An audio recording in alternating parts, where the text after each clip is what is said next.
আমরা এখানে কোনো ধরনের ন্যূনতম সংস্কার নয়, বরং মৌলিক সংস্কার, রাষ্ট্রের গুণগত পরিবর্তনের জন্য আমরা কাজ করছি এবং কোনো ধরনের পরিবর্তন ছাড়া নির্বাচনের দিকে গেলে সেই নির্বাচনটি গ্রহণযোগ্য হবে না।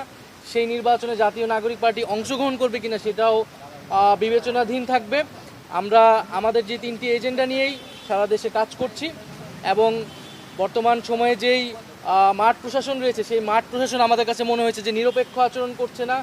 বিভিন্ন জায়গায় জাতীয় নাগরিক পার্টির নেতাকর্মীদের উপরে হামলা চলছে এবং সেই জায়গায় প্রশাসন আমরা নিশ্চুপ ভূমিকা পালন করতে দেখছি। সেই জায়গাগুলো আমরা বলেছি এবং আমাদের নিরপেক্ষ না বলতে প্রশাসন কার পক্ষ নিচ্ছে বা কি বলেছেন? প্রশাসন আমরা দেখছি প্রধান রাজনৈতিক দল বিএনপির পক্ষ অবলম্বন করছে অনেক জায়গায় এবং মাঠ পর্যায়ে যে ধরনের চাঁদাবাজি চলছে সেই জায়গায় প্রশাসন আসলে নিশ্চুপ ভূমিকা পালন করছে। আমরা বলেছি যে এই ধরনের একটি প্রশাসন যদি থাকে তাহলে এর আন্ডারে নির্বাচন করাটাও আসলে সম্ভব নয়। ফলে একটি লেভেল প্লেইং ফিল্ডের জন্য একটি নিরপেক্ষ প্রশাসন, আমলাতন্ত্র, পুলিশ আসলে আমাদেরকে নিশ্চিত করতে হবে।